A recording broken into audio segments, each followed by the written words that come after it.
¿Qué pasa cuando el club más laureado de un país, dueño de una historia centenaria y con una de las hinchadas más fieles del planeta, de un día para el otro, se derrumba y desaparece? Esta es la historia del Glasgow Rangers de Escocia. Hoy en Destino Fútbol, el hundimiento. Si a la pasión por el Rangers hubiera que buscarle una familia, la casa de los Bain sería el mejor refugio. Tell the story then about the hospital. Es difícil saber cuándo los Bain hablan de su equipo o cuándo lo hacen de su vida, quizá porque nunca fueron cosas diferentes. My dad was in intensive care, and it all happened so quickly. No, 1 minute he was okay, next minute he was up in the hospital. He's lying in the bed, and the colour had drained. He was really seriously ill looking, and the surgeon that was going to perform the operation instantly, because there was no time to waste. They had to do it there and then, and the whole family. You were there, Cameron. We were all standing. There was about 14 of us around the bed. We don't know what to do, and the surgeon says, "Is there anybody want to ask any questions before we start here?" And there's total silence. You know, people are just, they don't know what to say. And then there was a sort of mumble through the bed, and everybody's like, "What?" And the surgeon bends over the bed and takes the oxygen mask off my dad. And my dad says, "How many games are we going to miss?" And it's sort of, everybody's... What did you say? I think the surgeon just thought, My first game, 1934. I would say 3. You missed 3 games. Yeah. It's just a different feeling altogether to be a Ranger, believe me. You be careful. Hope your team wins. Hope so, I know, right. Bye. Bye. Have a safe journey.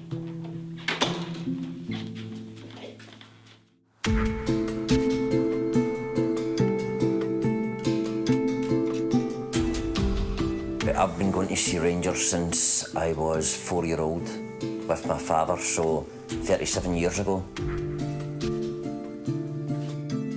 The love for the club is something you can't always explain to people. It's been handed down through generations, like it was to me. The bond just gets stronger every time. Going to the game and saying, wow, the fans, the singing, the happiness you see for the first time and you fall in love. That's the way it was. Si a la familia de Tiny hubiera que buscarle un hogar, ninguno mejor que Ibrox, el estadio del Rangers. Nieta de la lavandera, hija de la camarera y sobrina del jardinero, Tiny es, desde hace 30 años, la encargada del museo. It's in the blood. It's just part of your life. If any of our friends passed away, right, and the funeral was on the day of a match, we never got to the funeral.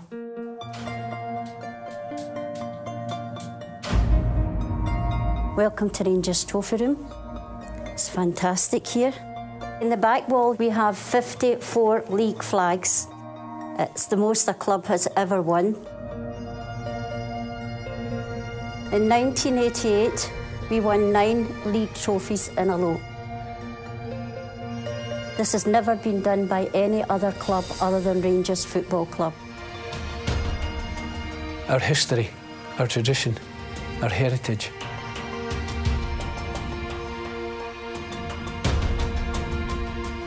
A club which has provided more players to play for the Scotland side than any other club.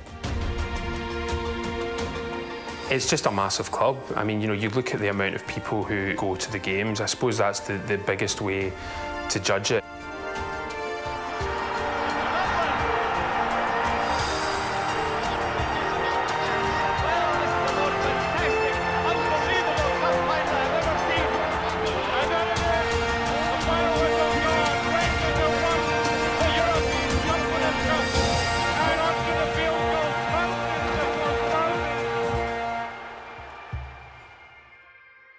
Hello, good afternoon.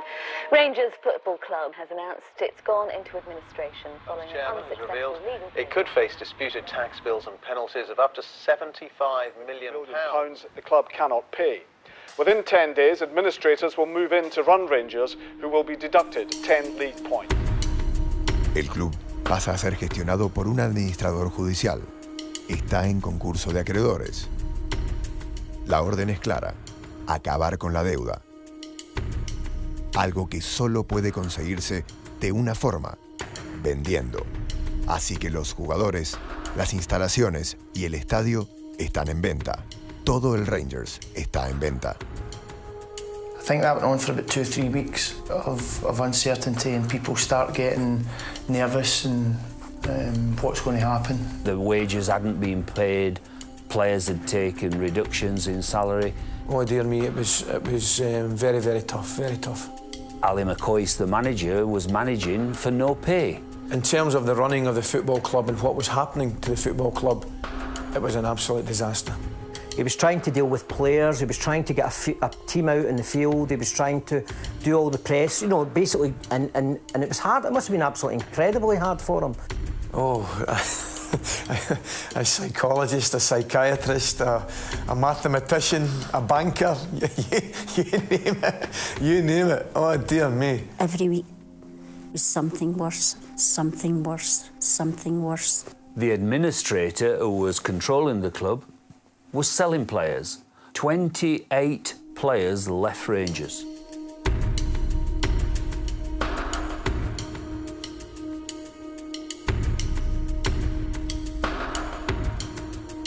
A savage, savage blow. Resulta difícil entender de qué manera, por qué un club de tal magnitud de repente salta por los aires. The problem was that Rangers, with its 2 previous owners, had embarked on plans to become competitive in Champions League, for example, and the club at that stage was spending more money than it had, and the club got into real financial difficulties. Somebody came into our club and was unscrupulous. Invoices over £1,000, he was the only person that signed it. He kept a very tight control of all monies.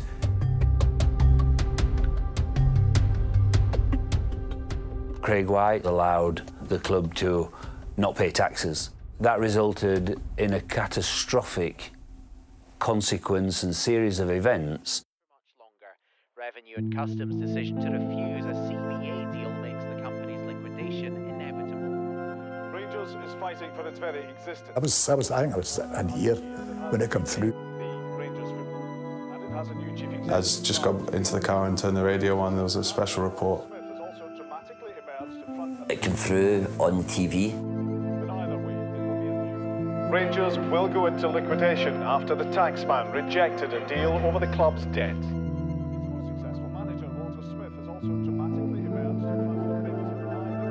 El 14 de junio de 2012, el Rangers Football Club, el que nació en 1899, deja de existir.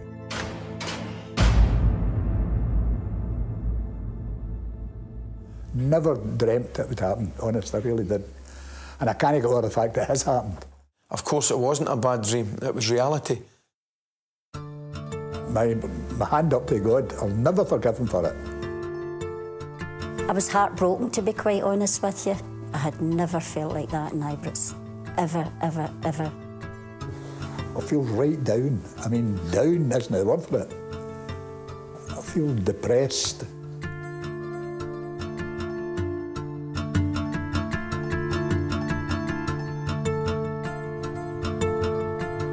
We didn't have an owner, we didn't have a director, we didn't have a chief executive, we didn't have a chairman, we didn't have a finance director, we had nothing, absolutely nothing. The most difficult period in our club's history. Es urgente que alguien se haga cargo de la estructura que aún permanece. A business colleague called me and said, "How would you like to be the next CEO of Rangers?" And I said, "No, thank you." The last thing on my mind was a new project, and definitely not a project of this magnitude. 4 days later, he called me again and said, "Look, we really need to look at this business opportunity because Rangers needs to be saved. Charles Green compra los activos del club y crea una nueva compañía. Para los hinchas es el Rangers de toda la vida, pero para el resto de los equipos es otro club. Si quiere volver a jugar en la Premier League escocesa, Rangers debe pedir una plaza. Al hacerlo, se encuentra con que ya nadie los quiere allí. We weren't members of the Scottish Football Association. We were not members of any football league. We weren't allowed to sign players. They're not happy at all with the way they've been bloody treated. And I wouldn't help you any club now. They asked me for help for it, any kind of talk, I would just knock them back. No, I'm not even interested. Because they don't have the Rangers.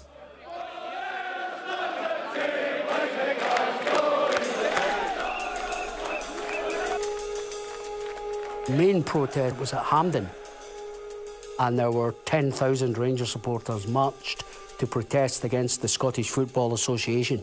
Demonstrates the level of injustice that we've been served on us by the Scottish Football Association. Sandy Jardine got involved with it, and the club endorsed it. So the club wanted to get involved with it as well as a show of strength where the club and the fans came together. Por primera vez en muchos años, la hinchada siente que toma el mando.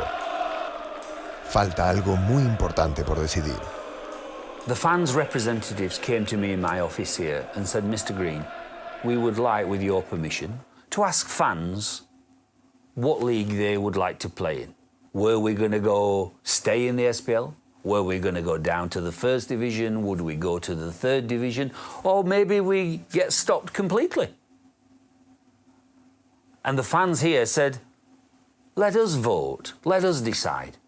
And 78% of all the fans who voted said go to the third division. If they want us out the league, we'll take that. But we start at the bottom again and we work our way up. Because for them, they wanted to show the whole world and to show Scotland that Rangers can take the punishment, we can take it on the chin, we will then proudly go through these leagues. When Rangers regain their place at the top table, nobody will be able to say that they've been helped.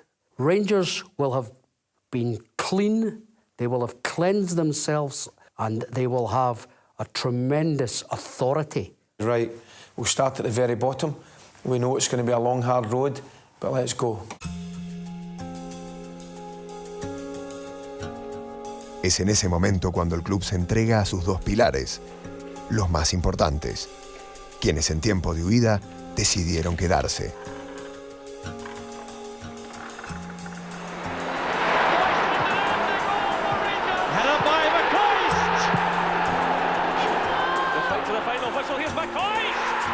El máximo goleador de la historia del Rangers, eterno ídolo y ahora entrenador, Ali McCoist. Y su prolongación en el campo.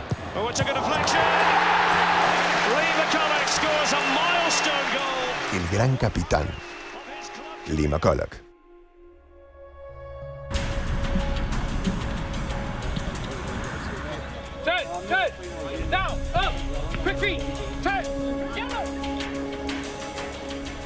Después de estar toda una vida tocando el cielo, la nueva realidad es mucho más difícil de lo imaginado. We couldn't go and sign players because we didn't have a license to play until I think 3 days before the season started. So my players weren't allowed to play one pre-season game. I had a chat with our younger boys and said, right, here we go. You've now got an opportunity like no other younger boys at Rangers have ever had. Because I tell you all, if you're good enough, you'll play. Un nuevo mundo espera al Glasgow Rangers. Bienvenidos a la cuarta categoría del fútbol escocés. The pitches are a little bit smaller, which make it difficult for you, so... There's nothing there. There's nothing over there. and you got a few things here for supporters, and about 200 or 300 stand for holding 200 or 300 people. And you say to yourself, how the...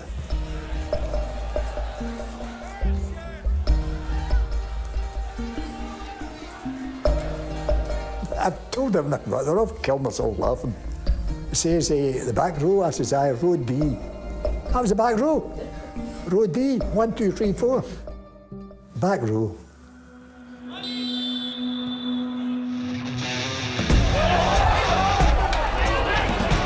Scotland is physical at the best of time, the game.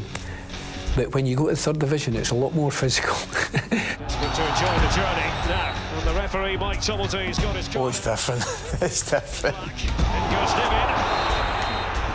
All of these players have been dreaming all their life of playing Rangers. Got a cry to steer it through. Teams play it like their cup final. They're well organised, they can make it difficult for you. When we play, no matter who we play, particularly away from home, the opposition, they're up there. These teams roll their sleeves up and get what we would term get wired in, and the game is really physical. That was a cruncher.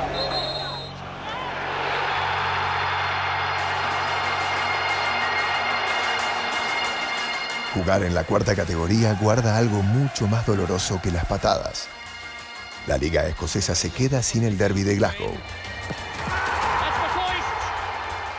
El Rangers Celtic.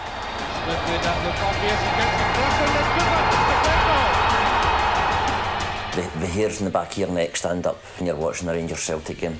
All the players are all pumped up. Two clubs are very, very mired, and what you have is two sets of supporters that are very passionate. If it's a Rangers Celtic game and I'm meant to be working the next day, I'll take a day's holiday off work because I'll celebrate for most of the night. Manchester, Liverpool, Arsenal, maybe Spurs, and Real Madrid and Barcelona, they don't come close, seriously, to a Rangers Celtic game. There's a story I tell people. The worst day of my life was January 1943. So that was you lose your leg. I says, no, Rangers beat Celtic 8-1, and I missed it.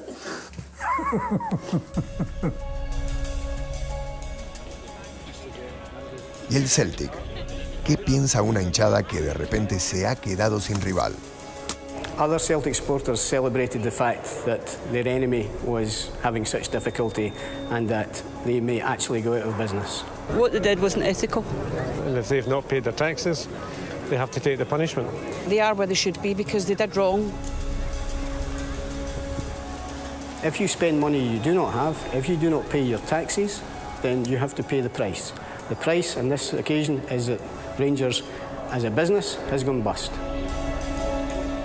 I haven't missed it this year, no, because we've got Europe. I don't think we missed them all that much. Yeah, I can go a couple of years without them. ¿Y qué pasa cuando ese rival es el máximo rival, el único rival? You don't miss it until it's not there. You don't understand what it does for you until you don't have it. It's disappointing for Scottish football not to have Rangers in the Premiership, and it's disappointing for Scottish football, but I just hope they do well in the third division and rise back up again. Horrible to see again, yes, but we would, yeah. I would miss them in Scottish football, yeah. It's probably better with them than without them. Because the Premiership needs a Rangers and Celtic rivalry. We need that in Scotland for the good of Scottish football. Old married couples can survive together even if they are fighting all the time.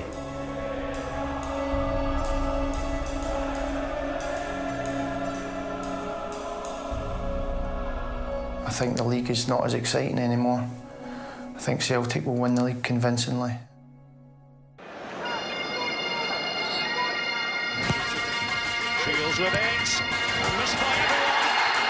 We are not anything like the team we were, but we have a team now, more importantly, that is able to compete in the division we're in. Hopefully win the division we're in. And start the progress back to the top.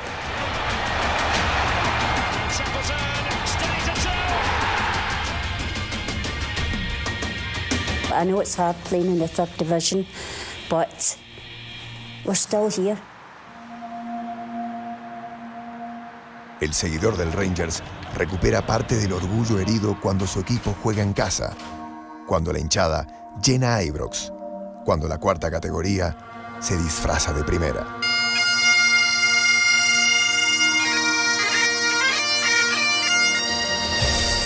You walk out the door and we turn left out the dressing room door and everybody's shouting, come on, we need to go and win this game.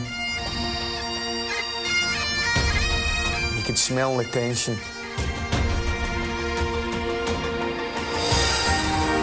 As you walk down the tunnel, you could feel the noise. The atmosphere is getting louder and louder.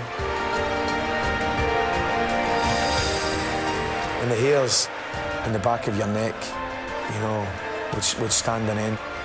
The adrenaline starts kicking in and the heart starts beating.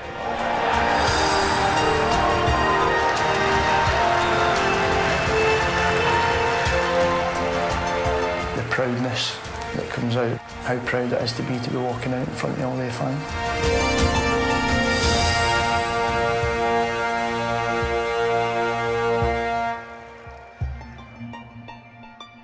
We're in the 3rd division just now, and our average attendances are higher than our rivals Celtic, who are playing in the Premier Division. 49,000 and all that carry on. It's unbelievable. But it just showed what they feel for Rangers, and I think that's great. The number one reason why the club exists is the supporters, the people.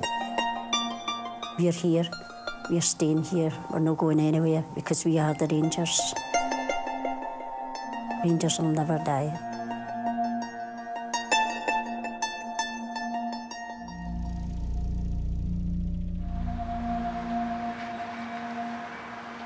Can't afford to let what happened happen again.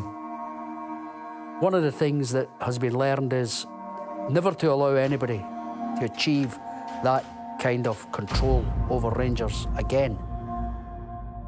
If we keep rising and going forward the way we are and we stay together, we'll come back where we're meant to be and we'll be stronger for that.